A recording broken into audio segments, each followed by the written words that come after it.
Happy Friday. Hope you're having a great week. Checking in for a rates update. And mortgage rates essentially flat here this week, slightly higher over the last month and a half or so. But this week we got the September reading for core PCE, which is the Fed's favorite inflation measure. And so this is September's report. So we're a couple months behind after the government shutdown. But that number came in at 2.8% year over year. The expectation was 2.9, so it came in slightly under expectations. And if you average the last 7 months run rate for core PCE, it's at 2.4%.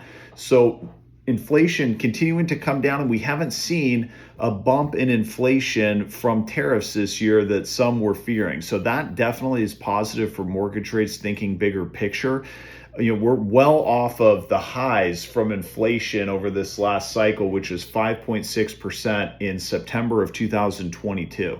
So inflation has made huge improvements from that point to now. And, inflation is the biggest driver of long-term bond rates. So the more we can see inflation come down, the more that paves the way for lower longer-term bond rates, including mortgages. So we're looking forward to next week. The Fed has their December meeting, and the Fed Futures Index is betting an 88% chance that the Fed will cut rates by 0.25% next week.